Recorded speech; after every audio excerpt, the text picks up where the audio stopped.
नमस्ते बच्चों, आज हम पाठ 1 जो कक्षा 5 की वाटिका किताब थी उसी का पाठ 1 का विमल इंदु की विशाल किरणें का जो पाठ मैंने पढ़ाया था उसका आज अभ्यास प्रश्न करेंगे। तो पहला है शब्दार्थ। तो अनादि माने होता है जिसका कोई आरंभ ना हो या हमेशा रहने वाला। अनंत माने होता है जिसका अंत ना हो। मनोरथ माने मन की कामना या अभिलाषा। दयानिधि माने दया का भंडार या ईश्वर।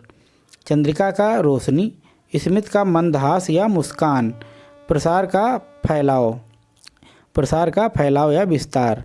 निनाद का गुंजार या ध्वनि। तरंगमालाएं का लहरों के समूह। तो ये आपके शब्दार्थ हो गए, ये आपको याद कर लेने हैं पढ़ करके।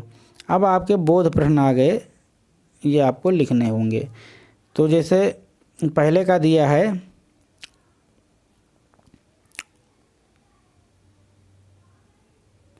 पहला प्रश्न है का ईश्वर की महिमा प्रकृति के किन किन रूपों में दिखाई दे रही है। दिए गए उत्तरों को सही क्रम में लगाओ। तो ईश्वर का प्रकाश जो है ये आपको विमल इंदु की विशाल किरणों के रूप में लगाना है, और जो उसकी दया का प्रसार है वो सागर के रूप में, और उसकी प्रशंसा का राग जो है सागर की लहरों के गान के रूप में। ईश्वर का मंदहास चांदनी के रूप में, और ईश्वर के हंसने की धुन नदियों के निनाद के साथ मिलाना है आपको। तो ये मिल जाएगा। तो अगला प्रश्न देखो भाई, प्रश्न नंबर खा है परमात्मा को दयानिधि क्यों कहा गया है। तो परमात्मा को दयानिधि इसलिए कहा गया क्योंकि वे बहुत दयालु हैं और उनकी कृपा से सबकी इच्छाएं पूरी होती हैं। फिर गा वाला है तरंगमालाएं क्या कर रही हैं। तो तरंगमालाएं भगवान की प्रशंसा का राग गा रही हैं। अब प्रश्न नंबर घा है प्रभु की दया की तुलना सागर से क्यों की गई है। तो उत्तर लिखिएगा क्योंकि उनकी दया भी सागर की तरह बहुत विशाल और असीम होती है, इसलिए प्रभु की दया की तुलना सागर के रूप में की गई है। अब प्रश्न नंबर 2 है पंक्तियों का भाव स्पष्ट कीजिए। तो पहली पंक्ति है का वाली तुम्हारे हंसने की धुन में नदियाँ निनाद करती ही जा रही। इसका अर्थ ये होगा कि प्रकृति की खुशी और आनंद से नदियाँ भी प्रभावित होकर कल कल की ध्वनि करती हुई बहती रहती हैं। दूसरा है खा वाला तेरी प्रशंसा का राग प्यारे तरंगमालाएं गा रही हैं। तो इसमें हमको भावार्थ में ये लिखना है कि समुद्र की लहरें भी भगवान की स्तुति कर रही हैं। या तो आपको लिखना है कि प्रकृति की हर चीज़ भगवान की महिमा गा रही है।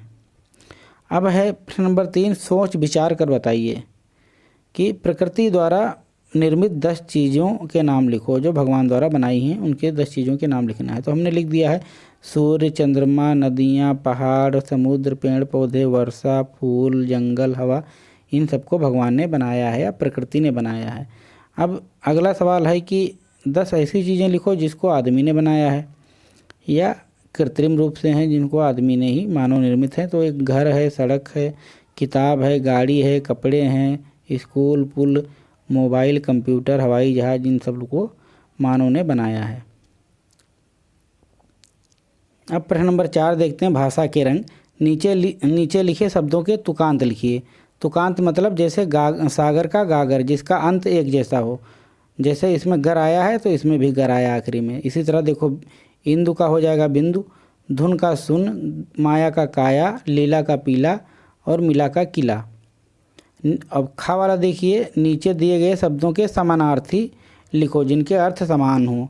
जैसे इंदु को चंद्रमा भी कहते हैं, इसी तरह प्रकाश को उजाला भी कहते हैं, सागर को समुद्र, मनोरथ को इच्छा भी कहते हैं, जगत को संसार भी कहते हैं और तरंग को लहर भी कहते हैं। मतलब ये इनके सबके समानार्थी हो गए। अब प्रश्न नंबर 5 है तुम्हारी कलम से सुबह शाम के दृश्यों को देखकर जो छवि आपके मन में उभरती है उसे अपने शब्दों में लिखिए।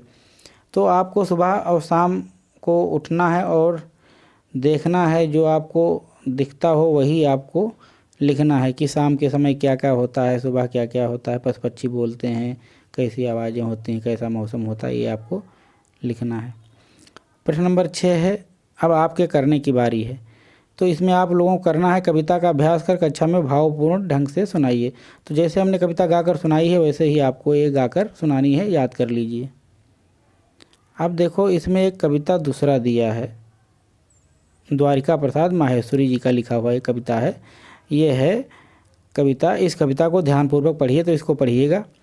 पथ मेरा अवलोकित कर दो नवल, प्रात की नवल रश्मियों से मेरे उर का तम हर दो। मैं नन्हा सा पथिक विश्व के पथ पर चलना सीख रहा हूँ, मैं नन्हा सा विहग विश्व के नभ में उड़ना सीख रहा हूँ। पहुँच सकूँ निर्दिष्ट लक्ष्य तक मुझको ऐसे पग दो पर दो। पाया जग से जितना अब तक और अभी जितना मैं पाऊँ, मनोकामना है यह मेरी उससे कहीं अधिक दे जाऊँ। धरती को ही स्वर्ग बनाने का मुझको मंगलमय वर दो। ये कविता श्री द्वारिका प्रसाद माहेश्वरी जी की लिखी है। इसको आपको पढ़ना है और इससे संबंधित आपको 3 प्रश्न लिखने हैं। तो हमने प्रश्न लिख दिए हैं। अब इस कविता पर 3 प्रश्न बनाइए। तो मैंने बना दिया। पहला प्रश्न, धरती को स्वर्ग बनाने का वर कौन मांग रहा है, पहला प्रश्न हो गया। फिर नन्हा बालक किससे प्रार्थना कर रहा है। फिर तीसरा प्रश्न है, विहग का समानार्थी शब्द क्या होगा। फिर लिखा है, दूसरा प्रश्न है कि कविता को मन चाहा शीर्षक दीजिए। अपने मन का कोई शीर्षक दीजिए इस कविता का, और क्या नाम रख सकते हो। तो हमने मन की अभिलाषा इस कविता के शीर्षक को रखा है नाम। आप कुछ भी नाम रख सकते हो इसका। तो इस प्रकार से ये पूरा पाठ मैंने संपन्न कर दिया है। अब आप लोग ये पूरा अपनी किताब पर या नोटबुक पर नोट कर लीजिए और इसको मन लगा के पढ़िए, याद करिए। धन्यवाद।